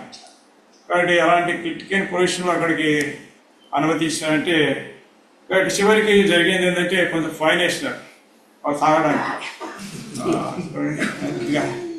కాబట్టి అలాగా ఫైన్ వేసి మన ఎవరోకి ఫెలోషిప్ పెట్టాలంటే వేరే డినామినేషన్ కలవరు, అది వచ్చింది బాధ. ఎందుకంటే మాది సపరేట్ అని చెప్పేసి. కానీ ఈ దినాల్లో వేరే డినామినేషన్స్ కలవాలి అంటే ఇండివిజువల్ పర్సన్ చేసుకోవచ్చు, కానీ సమిష్టి కలిసి ఉండాలి. కాబట్టి వాళ్ళు మనం కాబట్టి అప్పుడు వాళ్ళు వచ్చారు, వాళ్ళ అక్కడ ఉన్న టీమ్ డినామినేషన్ టీం వచ్చారు, కొంత మాట్లాడుతూ వచ్చినారు. అప్పుడు అక్కడ సేవకుని చెప్తూ వచ్చినారు, ఎప్పుడు మేము మీటింగ్ పెట్టినా రావు, ఇలాంటి పొజిషన్ వస్తుంది. కాబట్టి మనం ఐక్యత ఉంటే మనం వాళ్ళని ఎదిరించవచ్చు, మనం ఐక్యత లేకపోతే ఒక్కరే ఒంటరిగా మనం జయించలేము అని చెప్తూ వచ్చారు. సరే, వాస్తవం ఇది. సరే, ఎందుకు ఈ మాట జ్ఞాపకం చేస్తుంది? అలాంటి క్రిటికల్ పొజిషన్లో వెళ్ళి తిరిగి ఏదో రకంగా నుంచి అక్కడి నుంచి బయటకు వచ్చేసి ఏమీ డ్యామేజ్ కాదు, ఎవరికి ఆన్ చేయదు. కాబట్టి తిరిగి వచ్చిన తర్వాత మళ్ళీ అక్కడ మీటింగ్ పెట్టి తర్వాత మీటింగ్ ముగించుకున్న తర్వాత దాదాపు 9 అప్పుడు మళ్ళా రిటర్న్ ప్రయాణం నైట్. కాబట్టి పొద్దున ఉదయకాలం 6 గంటలు దిగాం. కాబట్టి ఇక 6 గంటలు దిగిన తర్వాత ఇక ఒక 2 గంటలు పడుకునే లేదు, మళ్ళీ ఇక్కడికి సిద్ధపాటు రావాల్సి వచ్చింది. కాబట్టి ఎందుకంటే ఈ సువార్తలు అనేక అనుభవం కొన్ని మాకు టీంలు ఉన్నాయి, సువార్త టీంలు. కాబట్టి ప్రతి టీంకి వెళ్తూ ఉంటాం, కాబట్టి చాలా అనుభవాలు నేర్చుకుంటాం ఈ సువార్త. అందుని బట్టి ఆ సువార్త వారు కూడా మీరు కూడా ఎందుకు జ్ఞాపకం చేసి ఈ చివరి దినాల్లో పరిస్థితి ఎంతో గట్టిగా ఉంది. కాబట్టి దయచేసి మా టీం కొరకు కూడా దయచేసి మా కొరకు దయచేసి ప్రార్థించాలని మనం చేస్తాం. సరే, ఇక్కడ మనం చదువుకున్న లేఖన భగవంతం రండి, ఇక్కడ రండి 2వ వచనం. మీ ఎదుట ఉన్న అందులో మీరు ప్రవేశించగానే కట్టబడి అనే ఒక గాడిద పిల్ల కనబడును, దాని మీద ఏ మనుషులను ఎప్పుడూ కూర్చుండలేదు, దాని నుంచి దూరుకుని రండి. కాబట్టి కట్టబడి ఉన్న గాడిద ఉన్నది, గమనించండి. కట్టబడి ఉన్న గాడిద ఉన్నదని ఇక్కడ మనకు లేఖనము జ్ఞాపకం. అంటే అనేక గాడిద పిల్లలు ఏం చేయాలంటే కట్టబడినట్టు. ఈ సువార్త అనేది కట్టబడిన యొక్క జీవితాలను విప్పటానికి వెళ్ళదు. సువార్త అంటే కట్టబడిన యొక్క జీవితాలను విప్పటానికే వెళ్ళటం సువార్త. ఇది ఎవరి ద్వారా వచ్చిందంటే భక్సింగ్ గారి ద్వారా ఈ సువార్త అనేది వచ్చేస్తుంది. కాబట్టి వేరే డినామినేషన్ ఇలా చేయలేదు, సువార్త చేయడానికి ముందు రాదు. కాబట్టి ఆయన ఆ సమర్పణతో తను ఆరంభించినాడు. ఆ సమర్పణతోనే తిరిగి తాను ఈ పరిచయం స్ప్రెడ్ చేసి పెడుతున్నాడు. కాబట్టి అది కట్టబడిన యొక్క మానవ జీవితానికి, లోకానికి, పాపానికి, చీకటికి, అంధత్వానికి మానవులందరూ కూడా కట్టబడి ఉన్నారనే సంగతి జ్ఞాపకం. వారి నిత్యత్వం ఎరుగరు, నిజాన్ని తెలుసుకోలేరు. కాబట్టి బొమ్మల పూజ, లేకపోతే విగ్రహారాధన, ఇవన్నీ కూడా వారు దాన్ని పూజిస్తూ కట్టబడి ఉన్నారని సంగతి. నేను కూడా కట్టబడిన జీవితం నుంచి బయటకు వచ్చాను. వారి పద్మశాల అనే యొక్క కులం అని చెప్పుకోలేదని ఎందుకు చెప్తున్నానంటే, క్రైస్తవుని కాదు కావచ్చు. నేను కూడా దాదాపు 25 సంవత్సరాలు దేవుని ఎరగకుండా జీవించాను. ఎక్కడ ఉంటే ఎబ్రోన్ పక్కకే ఉండేవారు. గాంధీనగర్ ఎబ్రోన్ పక్కకే మా ఇటు ఎస్ఆర్టీ క్వార్టర్స్. కాబట్టి ఇటు గోల్కొండ వస్తుంది, అక్కడ చార్మచర్ వస్తుంది, మధ్యలో మొత్తం రైలు. కాబట్టి నేను కూడా కట్టబడి ఉన్నాను. కాబట్టి భక్సింగ్ గారి యొక్క అనగా కాన్ఫరెన్సెస్ లేక యూత్ క్యాంపు జరిగినప్పుడు మా వీధి నుంచి అట్లా వచ్చినా మా ఇంటి నుంచి వెళ్ళాలి, ఇట్లా వచ్చినా మా ఇంటి నుంచి వెళ్ళాలి. కాబట్టి ఎందుకు ఈ మాట జ్ఞాపకం చేస్తుందంటే, ఒకప్పుడు నేను విగ్రహ ఆరాధకుని, పూజల పునస్కాలకు అలవాటు పడిపోయాను. కాబట్టి ఒక నిష్ట, మాది మార్కండే వంశం అని ఒక నిష్ట. కాబట్టి మాకు ఒక అర అంటే దేవుని గది అనేది ప్రత్యేకమైన జీవితం కలిగి ఉంటారు. అది మేము నలుగురము, మా దాదాపు 5 మంది చనిపోయినారు. నలుగురము. మా తండ్రి గారు బాగాలేకపోతే మేము గజ్వేల్ గజ్గాం అనే స్థలంలో మా నివాసం. కాబట్టి మా తండ్రి గారు బాగాలేకపోతే సిటీకి వచ్చినాం. సిటీకి వచ్చిన తర్వాత ఇక్కడ సెట్ అయిపోయాను. మా తండ్రి గారు ఇక్కడ చనిపోయినాడు. కాబట్టి అలా మేము జీవిస్తున్న సమయంలో మా అన్న ఏం చేసిన పూజలు పురస్కారాలు ఎక్కువ. అంటే మా అమ్మ ఏంటంటే ఈ కార్తీక మాసము లేకపోతే ఈ పూజలు అనేది ఎక్కువ చేస్తారు. కాబట్టి మా అన్న దాన్ని మా అమ్మ అప్పగించి చేశాడు. ఆ తర్వాత మా అన్న అయిపోయిన మ్యారేజ్ అయిపోయింది. ఆయన బ్యాంకులో జాబ్ చేసేవాడు, ట్రాన్స్ఫర్ అయిపోయాడు. ఆ పోస్ట్ నాకు వచ్చింది. ఏ పోస్ట్ అంటే పూజ చేసే పోస్ట్. కానీ నాకు పండుగ వస్తుందంటే నాకు ఆకలి ఎక్కువయ్యేది. వేరే టైంలో ఆకలి కాకపోతుంది ఎందుకు. కానీ మా అమ్మాయి అరే నువ్వు ఏది ముట్టుకోవద్దు, ఏది చేయవద్దు, నువ్వు అనగా నిష్టగా ఉండాలి, లేకపోతే నీకు ఏదో ఒకటి పట్టుకుంటే ఏదో ఒకటి వస్తుంది, షాప్ వస్తుంది అని హెచ్చరిక చేసేది. ఎందుకో కానీ నాకు ఆ రోజు మాత్రమే ఫుల్ ఆకలి, ఆ ఉపవాసం ఉండలేకపోతే ఏదంటే తినేసేసి ఆ అమ్మ ఉపవాసం అని చెప్పేవాడు. అట్లా ఎందుకంటే అలవాటు పడిపోయాయి. కాబట్టి అలాగా ఆ పూజ గది ఒకటి ఉంటుంది. కాబట్టి అన్ని చుట్టూ ఆ గదిలో అవే అనేక విగ్రహాలు ఉంటాయి. కాబట్టి వాటిని పూజ చేయాలి. నాకేమో ఇంట్రెస్ట్ లేదు. కాబట్టి ఎంతో భయంకర పరిస్థితి. కాబట్టి అలాగా ఇంకా చేసిన అని చెప్పేసి వచ్చేసేవాడిని. చేయడం కనుక ఇష్టం లేదు కానీ చేసిన వచ్చేసి. కాబట్టి ఇలాగా మా ఈ విధంగా ఉన్నప్పుడు ఈ పత్రిక లేకపోతే బుక్ అనేది ఏదో రకంగా ఇచ్చేవారు, ఎవరో ఒకరు ఇచ్చేవారు. తీసుకోవద్దు అని ఎంత ట్రై చేసినప్పటికీ అది ఎవరో ఒకరు వచ్చి దాన్ని చేత పెట్టి వెళ్ళిపోయారు. చదవాలంటే ఎందుకంటే ఇది మాకు నేర్పించిన విషయం ఏంటంటే ఇది అంటరాని వారి అంటే ఇది అనగా దేవునికి విరుద్ధంగా అనగా జీవించే వాళ్ళు దేవుని నమ్ముకుంటారు. దేవుల్లో ఉన్నవారు ఈ విధంగా నమ్ముకోవడానికి సిద్ధాంతం 100%. ఆ సిద్ధాంతం మాకు వర్కౌట్ అవుతూ వచ్చింది.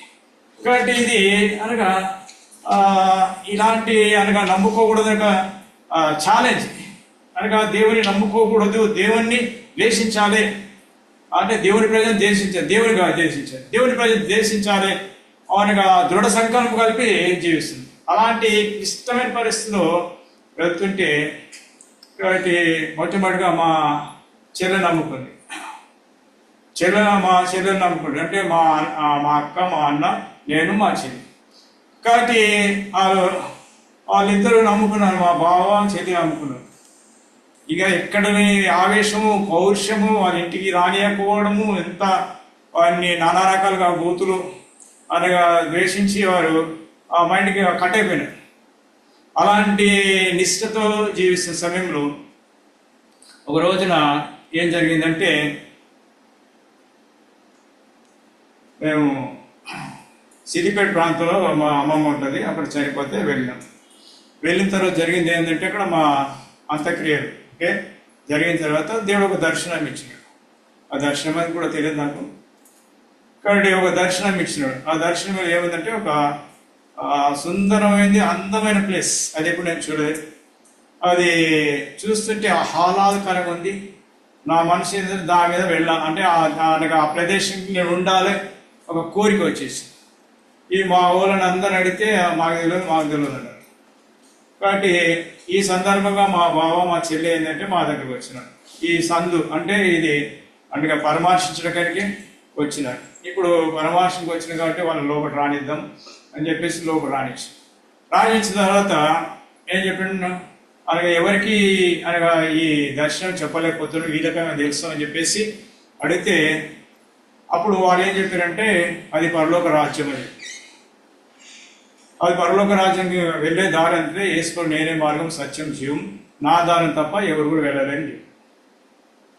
అలా చెప్తూ వచ్చినారు. ఇది వాస్తవమే అంటే ఇది వాస్తవమే అని చెప్పేసి మేము చర్చికి వెళ్తాం, మేము కూడా వస్తే తీసుకెళ్తాం. మా పాస్టర్ ఇంకా అక్కడ నీకు ఏ డౌట్స్ తెలియజేస్తారంటే, మొట్టమొదటిగా నేను అనగా అప్పుడు నేను డిగ్రీ అనగా ఓపెన్ యూనివర్సిటీ చేస్తున్నాను. సండే మాత్రమే అది ఏముంటుందంటే కాలేజ్ ఉంటుంది, తర్వాత సండే మాత్రం చర్చ్ ఉంటుంది.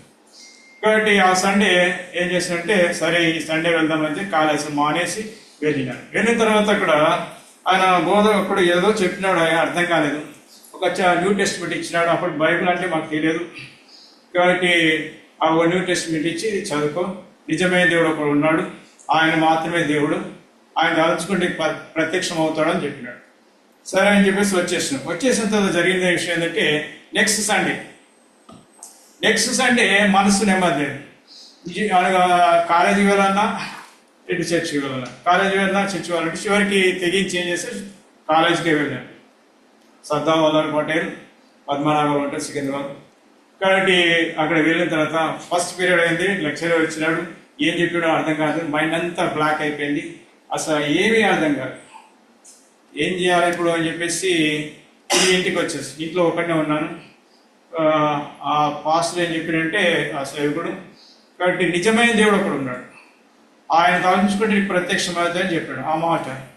కాబట్టి ఎవరా నిజమైన దేవుడు అనగా ఎలా ప్రత్యక్షమవుతుందని చెప్పేసి అక్కడ దాని విషయంలో ధ్యానిస్తున్నప్పుడు,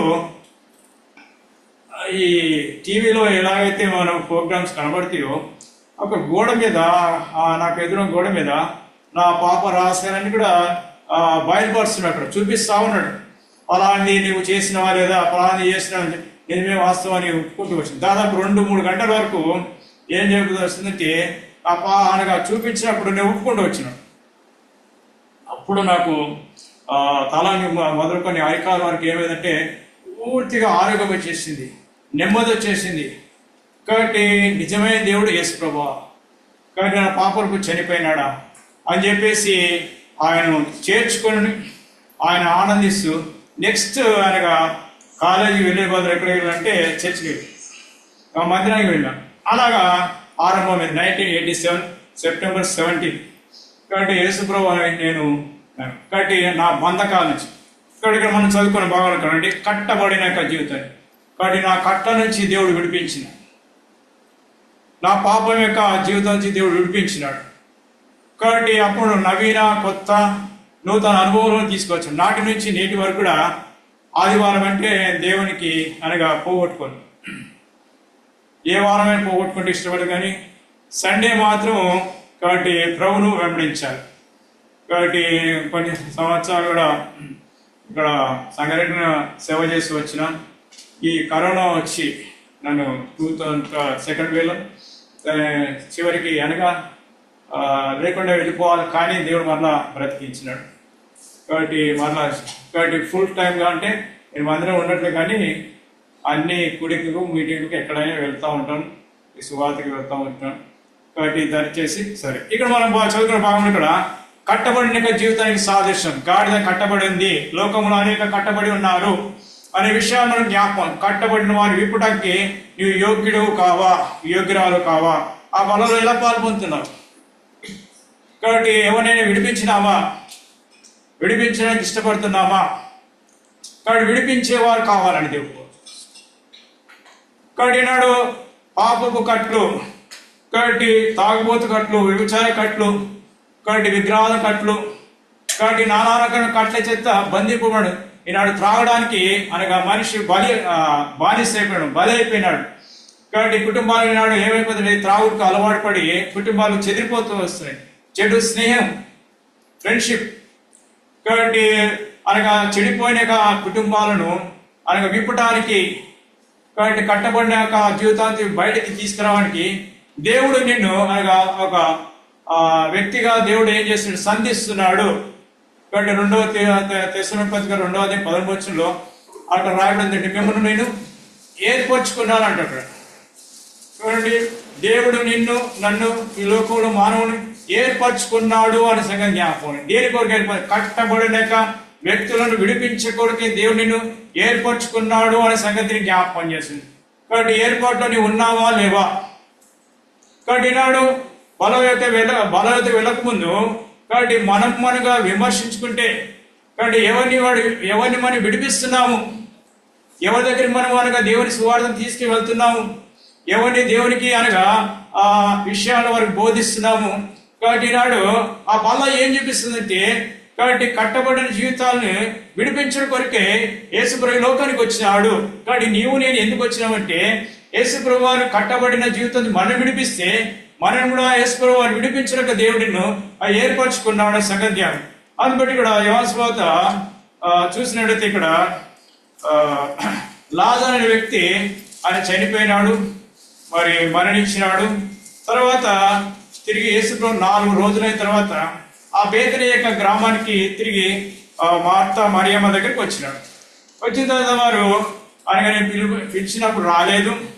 కాబట్టి వారు నానా రకాలుగా యేసుప్రభు మీద సనుగులు గొడుగుల చేత ఇచ్చినారు. ఆ శిష్యులు అంటున్నారు, యేసుప్రభు వెళ్తానంటే ఆ నీతో కూడా చావడానికి మేము కూడా వస్తున్నాపా అని అంటే వారు పిలిచినప్పుడు వెళ్ళలేదు యేసుప్రభు వారు. అయితే ఇప్పుడు యేసుప్రభు వారు 4 దినములైన తర్వాత నేను బేతేనికి వెళ్తున్నాను రమ్మని తన శిష్యులను రిక్వెస్ట్ చేస్తే వారు నీతో కూడా చనిపోవడానికి మేము వస్తున్నాం అని చెప్పేసి అలాగా ఎగతాళి చేసి వచ్చిన శిష్యులు యేసుప్రభు ఆయన యేసుప్రభు అనగా ఆ యొక్క బేతనీ గ్రామానికి వెళుతూ వచ్చిన తర్వాత అక్కడ లాజరు అనే వ్యక్తి అనగా సమాధి కడికి వెళ్ళాడు. అప్పుడు మార్తా అనే యొక్క స్త్రీ అంటుంది, ఏమంటుందంటే ప్రభా నా చనిపోయి 4 రోజులైంది. ఆ సమాధి దగ్గరికి వెళ్తే ఏముంటుందంట? కంపు వాసన, దుర్వాసన, ప్రభా దాన్ని భరించలేమంటాడు. కనుక ప్రియమైన వాళ్ళారా, ఈ మధ్యాహ్న కాల సమయంలో యేసుప్రభు వారు ఆ లాజరు కంపు వాసన దుర్వాసన ఏం చేయట, దుర్వాసను తాను ఏం చేసినట స్వీకరించడానికి, అంగీకరించడానికి, భరించడానికి అనిష్టపడినాడని సంగతి జ్ఞాపకం చేస్తుంది. సొంత అక్కనే. కాబట్టి ఏమంటుంది, ప్రభు అక్కడ వెళ్ళకూడదు అంటుంది. కానీ యేసు ప్రభు ఏం చేస్తుంటే వెళుతా అని చెప్పి, కాబట్టి మనలో యొక్క దురాత్మ అనగా మనలో యొక్క దుర్వాసన, కాబట్టి మనలో కంపు వాసన, కాబట్టి యేసు ప్రభు వారు ఏం చేస్తుంటే ఇంకా దాన్ని ఏం చేస్తుంటే స్వీకరిస్తున్నాడట, అంటే భరిస్తున్నాడు. అంటే దేవుని ప్రేమ మనం దేవుని ఎంతగా అనగా దూరంగా ఉన్నప్పటికీ కానీ దేవుడు మాత్రం ఇక్కడ మనకు సమీపంగానే ఉన్నాడని మేము జ్ఞాపకం చేస్తుంది. అంటే ఇంకా దేవుడు మన మీద తన ప్రేమను వెల్లడిపరుస్తున్నట. ఎప్పుడు ఎలాంటి పరిస్థితి? మన శత్రువులుగా ఉన్నప్పుడు, పాపులుగా ఉన్నప్పుడు, భక్తిహీనులుగా ఉన్నప్పుడు, బలహీనంగా ఉన్నప్పుడు దేవుడు మనని భరిస్తున్నాడు అనే సంగతి జ్ఞాపకం. కాబట్టి ఇప్పుడు ఇక్కడ ఈ లాజరు యొక్క దుర్వాసనను, కంపు వాసనను అంగీకరించినట్టుగా జ్ఞాపకం చేస్తుంది. అందుబట్టి యేసుప్రభు వారు ఆ యొక్క సమాధి దగ్గరికి వెళ్ళి ఆ సమాధి మీద రాయిని తొలగించేసి లాజరు అనే రమ్మని బిగ్గరగా కేకలు వేసినప్పుడు వెంటనే లాజరు కట్లతో బయటకు వచ్చినాడు జ్ఞాపకం చేస్తుంది. అప్పుడు మీరు వెళ్ళి ఏం చేయమంటారు చూడండి, ఏమవుతారు చదువు.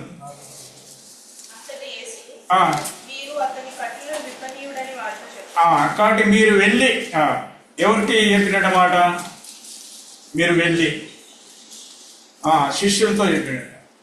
కాబట్టి యేసు ప్రభు వారు చనిపోయిన ఒక వ్యక్తిని బయటికి అనగా సజీవంగా బయటకి తీసుకొచ్చే వ్యక్తి కట్లు ఇవ్వడం అంత కష్టతరమా? చనిపోయిన వ్యక్తిని లేపడానికి శక్తి సామర్థ్యం గల యేసు ప్రభు వారికి కట్లు ఇప్పడానికి ఏమైనా కష్టమా? యేసు ప్రభు ఇప్పొచ్చు కదా అక్కడ, యేసు ప్రభు ఇప్పొచ్చు కదా అక్కడ. ఎందుకు ఇప్పలేదంటే శిష్యులకు ఒక పని అప్పగించింది. శిష్యులకు కూడా పని కలిగి ఉండడానికి మీరు వెళ్ళి ఆ కట్ల ఇప్పండి. వెంటనే వారు వెళ్ళి ఆ లాజరు యొక్క కట్లు విప్పినట్టుగా జ్ఞాపకం. కాబట్టి అదే విషయాన్ని మనం కూడా జ్ఞాపకం చేస్తాం. మీరు వెళ్ళి ఈ లోకమున కట్టబడిన గాడిదను, కట్టబడిన అనక పాపానికి ఆ వ్యక్తులు ఏం చేయంటారు, మీరు వెళ్ళి కట్లను విప్పి నా దగ్గర తీసుకున్నాడు. ఇది ప్రభు కోర్చు వస్తున్నాడు. కాబట్టి ఆ కట్ల నుంచి బయటికి తీసుకురావాలని ప్రభు కోర్చు వస్తున్నాడు. కాబట్టి ఇలా కట్ల నుంచి విప్పబడినప్పుడు ఆ గాడిద ఓనర్ ఉంటాడు. ఆ గాడిదకు సొంత యజమానుడు ఉంటాడు. ఒకవేళ ఎందుకు అనగా ఆ కట్లు విప్పుతున్నాము అని చెప్పేసి వారు ప్రశ్నిస్తే ఆ ప్రశ్నకు జవాబు ఇచ్చినట్ట యేసు ప్రభు. ఏమని ఇచ్చినట్ట? ఎవడైనాను మీరు ఎందుకు ఇలాగ చేస్తున్నారని అడిగిన ఎడల అది ప్రభువునకు కావలసింది. కాబట్టి అది ప్రభువునకు కావాల్సిందని చెప్పేసి ఆ యజమానితో చెప్పినాడు. అది ప్రభువునకు. కాబట్టి కట్టబడిన జీవితంలో ఒక మనుషులను విప్పుకొని తోడుకనమని చెప్పి అక్కడ ఆ యజమానికి చెప్తున్నాడు. ఆ యజమాని యొక్క విశ్వాసం ఎంత గొప్పదో జ్ఞాపకం చేసి ఆ యజమానికి విశ్వాసం ఇది ప్రభువునకు కావాలంటే వెంటనే తక్షణమే ఆ యొక్క వ్యక్తి ఏం చేస్తుంటే పంపించేసినాడు ఆ గాడిద పిల్లను విప్పి అనగా యేసు ప్రభుని. అంటే ఇప్పుడు అనగా ప్రభువునకు కావాలి కాబట్టి రాజుకు రాజు ప్రభువులకు ప్రభు అయిన యేసు ప్రభువారు అక్కడ ప్రదక్షించిన మాట ఏంటంటే ఇక్కడ ఆ యజమానికి తెలుసట. ఆ గాడిద యొక్క ఓనర్కు కాబట్టి అనగా యేసు ప్రభు అంటే ఎవరో తెలుసట. అందుబట్టి తాను వెంటనే తక్షణమే విప్పి పంపించేసిన జ్ఞాపకం చేస్తుంది. అలాగా ఆ గాడిద పిల్లను లేకపోతే గాడిదను తీసుకొచ్చి యేసు ప్రభు దగ్గర తీసుకొచ్చినప్పుడు అప్పుడు ఉల్లాసము, అప్పుడు సంతోషము, అప్పుడు సమాధానము. కాబట్టి పనులో పాల్పొందుతున్న వారం బట్టి కాబట్టి మనం ఎవరైనా కట్లు విప్పుతున్నామా, కాబట్టి ఎవరి కట్లు అయినా మనం ఇప్పడానికి మనం ఇష్టపడుతున్నామా అనే సంగతి మనం జ్ఞాపకం చేస్తుంది. బలలో పాల్పొందే గొప్ప విషయం కదా. ప్రభు ఇచ్చిన ఆజ్ఞను నెరవేర్చబడట. ప్రభు ఇచ్చిన ఆజ్ఞను తప్పకుండా దాన్ని ఏదట నెరవేర్చే వారే ప్రభు పిల్లలు. కాబట్టి నెరవేర్చి క్రియాపూర్వకం తాల్చాలంట. క్రియ అనే విశ్వాసం మృతం. కాబట్టి చనిపోయిన వారు అనగా ఆ జీవితానికి బలలో పాల్పొందురా, జీవించే జీవితానికి బలలో పాల్పొందురా. కాబట్టి క్రియలు లేవు, కాబట్టి విశ్వాసం ఉంది.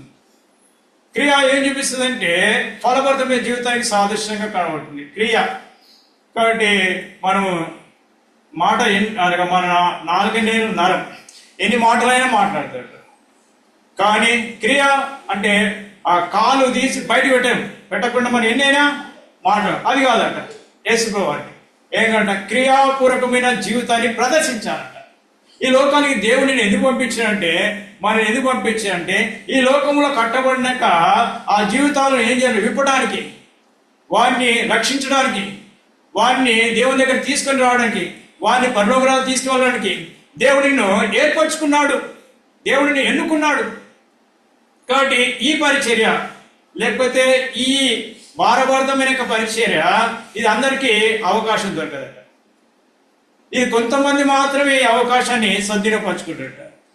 కాబట్టి కొంతమంది మాత్రమే దాన్ని వినియోగిస్తారట.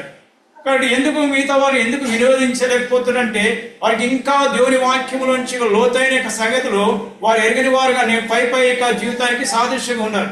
పై అంతస్తు పై జీవితాన్ని అలా వస్తారో కనబడతారో అలా వెళ్ళిపోతారట.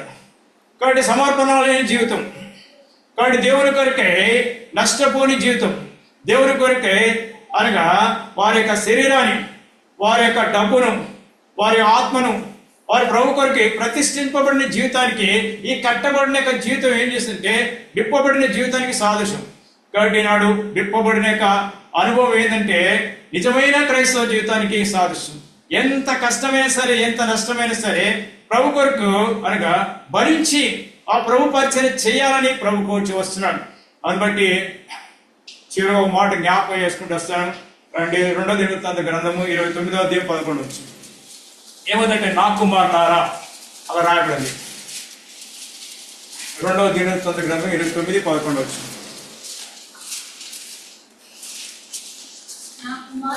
నా కుమారులారా తనకు పరిచారకులై ఉండి ఒకటి ధూపం వేయాలి, రెండోది తన సన్నిధి నిలబడాలి, మూడోది తనకు పరిచయం చేయాలి, నాలుగోది దేవుడు మిమ్మల్ని ఏర్పరచుకున్నాడు. నాలుగోది అశ్రద్ధ చేయకండి. కాబట్టి 5వది అశ్రద్ధ చేయకండి. ఇక్కడ నా కుమారులారా, నా కుమార్తెలారా ఏముంది ఇక్కడ? తనకు పరిచయం చేయడానికి దేవుడు ఏర్పరచు. ఏ పరిచర్య? దేవునికి ఏది అప్పగించాడో ఆ పరిచయం. ఏ పరిచయం అప్పగించినట? రక్షింపబడిన ప్రతి వ్యక్తి ఒక పరిచయం అప్పగిస్తాడు, ఒక టాలెంట్ ఇస్తాడు. రక్షింపబడిన ప్రతి మనిషికి కాబట్టి ఏదో ఒక టాలెంట్ అనగా నీకు ఇచ్చినాడు అనే సంగతి జ్ఞాపకం చేస్తుంది. ఏం టాలెంట్ అన్నాడు? కొంతమందికి వాక్యం చెప్పే టాలెంట్, కొంతమందికి అనగా సువార్త చెప్పే టాలెంట్స్, కొంతమందికి ఏంటంట వాడిని అనగా దేవునికి తీసుకొచ్చే టాలెంట్, కొంతమందికి అనగా వారిలో అనగా దురాత్మ పోగొట్టే టాలెంట్, కొంతమందికి వారు వెళ్ళగానే ఏంటంట లోబడి వస్తారట. కాబట్టి కొంతమంది వెళ్తే అది వారు రాలేరట. అంటే ఆ టాలెంట్ని ఎలా వినియోగించుకోవాలో దేవుడు నీకు టాలెంట్ ఇచ్చినాడు. ఆ టాలెంట్ను మనం వినియోగిస్తున్నామా, వాడుతున్నామా? వాడలేకపోతే అది మొండి వాడిపోతుందట. వాడలేకపోతే ఈ ఈలపీట కానీ, కత్తి కానీ, లేకపోతే చాకు కానీ, ఏది కానీ వాడకపోతే ఏమవుతుందంటే ఏమైతే మొండి వాడిపోతుంట. కాబట్టి కొన్ని కుటుంబాల్లో కొంతమంది వ్యక్తులు ఎంత వాక్యం వచ్చినా కూడా మొండి వారిపోయారు. కాబట్టి ఇది నాకు కాదు, ఇది నాకు సంబంధం కాదు, మీకే అని చెప్పేసి వాళ్ళని త్రోసేస్తామట. కాబట్టి ఈ కత్తికి పదును ఉండాలట. పదునుంటే ఎలాంటి అనగా మరి కూరగాయలు కానీ కట్ చేస్తారు. అంటే అనగా దేవుని యొక్క వాక్యం శక్తితో కూడిందంటే మన హృదయాలను మొండి పారిపోతే అనగా కట్ చేయలేకపోతాడు. అంటే దేనికో కట్టబడి ఉన్నాం. అంటే నీ హృదయంలో ఏదోటి ఏదంట దేవునికి అయిష్టమైనది ఉంది.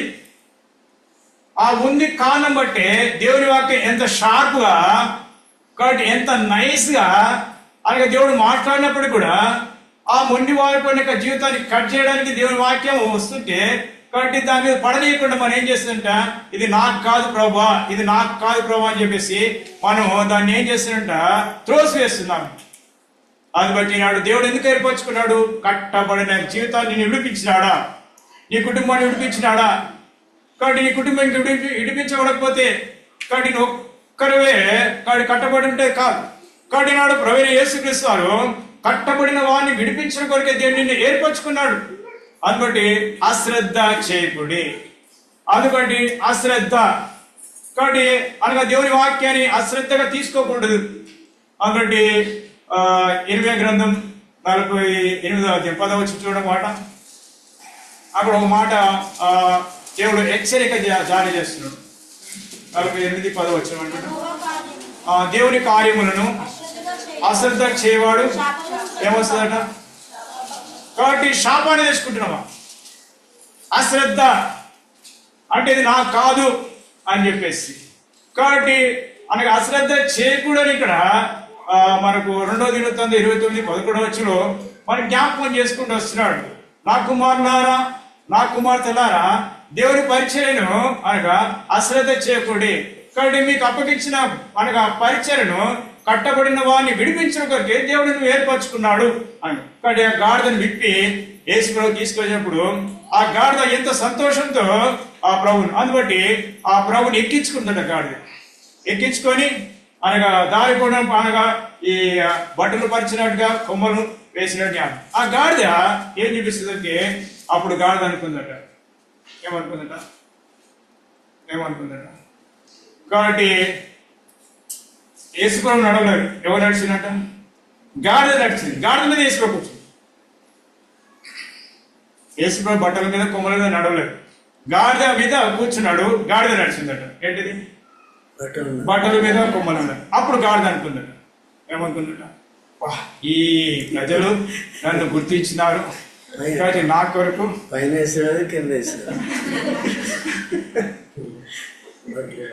కింద కింద దారిపొడి వేసి దారిపొడుగుని కాబట్టి జ్ఞాపకం చేసిందంటే నడుస్తుంటా అబ్బా ఈ ప్రజలు నన్ను గుర్తించనని చెప్పేసి అనుకుందట.